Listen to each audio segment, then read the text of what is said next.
My name is Casey Jackson and I am now 18 years old. I am a senior at Bellevue High School. I am excited because I am graduating next week. Last time I told you about my life, I was 11 years old. So much has happened to me since then. Mac, Crystal, and I went to live at Pineview Children's Home while our mom went through drug rehabilitation. Our sister Mandy went to Cedar Haven, which is for older kids, and it ended up taking a lot longer to help our mom than they first thought. After she was finished with rehab, she went to a woman's home and that helped her with her life skills, parenting skills, and job skills. Pineview Children's Home was actually a good place for us to go. We really felt comfortable there because we needed so much help. Mac was treated for his asthma, we were able to eat all our meals, we got decent clothes and things for school, and we got to talk to people about what we had been through. We found out that there were a lot of kids just like us out there. Some are much worse off than we were. We found out that our mom neglected us, but there were many parents that hit and beat their children. I'm glad that we were only neglected. Some of our friends that were abused had a lot of problems trusting people and didn't adjust very well at Pineview. We only stayed at Pineview for 5 months. After that, a family came to Pineview and wanted to be our foster parents.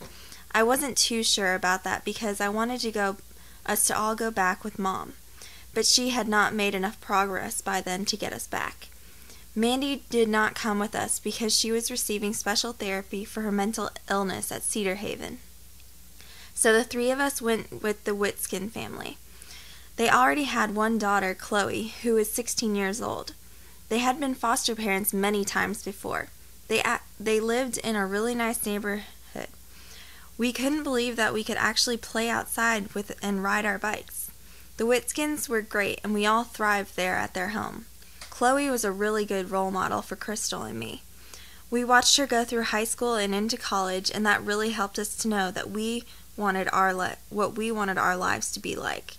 She helped Crystal to learn to stay away from the kids that were always getting into trouble and to find real relationships. Mr. Whitskin was wonderful with Mac, since Mac never really had a strong man in his life.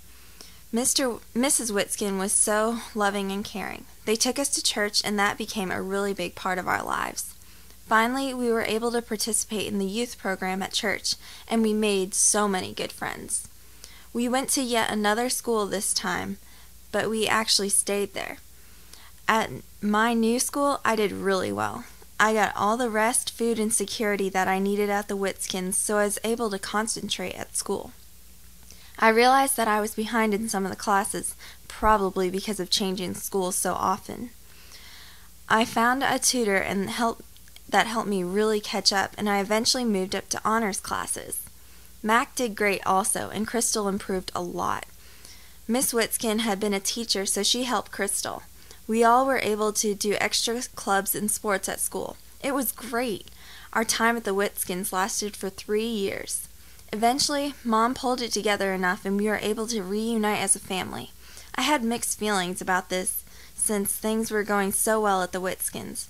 But Mom had been drug-free for a long time now, but had a good stable job, and she had it for over a year. And she rented an apartment in the same school district that we were in, so we didn't need to leave our schools. Mandy was doing much better on medication for her mental illness and was thriving in school. Things went pretty well at home. Mom was still a bit needy, and I felt again like I had to be the parent, but since we were all older, it wasn't as bad. The Whitskins stayed in our lives and continued to be wonderful role models for us. Mom was jealous of them, so we had to downplay everything that they did for us. We continued to go to church with them, even though that made Mom really mad. We always invite her to come, but she won't even listen to us. Maybe one day she will change her mind. I had decided that in high school, I was going to work hard to make my lifestyle better in the future. I love my mom, but I did not want my life like she did. Through the Whitskins, I had seen a better way of life. They were hard-working, good people that helped others. They had the security and comfort that I craved, but none of that was handed to them. They had both come from families that had nothing. They had worked hard to become more than where they came from. Miss Witskin became a teacher, and Mr. Witskin created his own company that was very successful and growing. Mom actually had a lot of opportunities than they did when she was growing up, but she threw those away when she quit school and got married at 17. So here I am, graduating next week. I'm the valedictorian of my class of 445. I will deliver the speech at graduation, and my mom and the Witskins will be there. I received a full-ride leadership scholarship to the University of Kentucky. I plan to study to be a teacher. I know I have a lot of hard work ahead of me, but I consider that an investment for my future. I would rather work hard now for the next 4 years so I can have security for the rest of my life.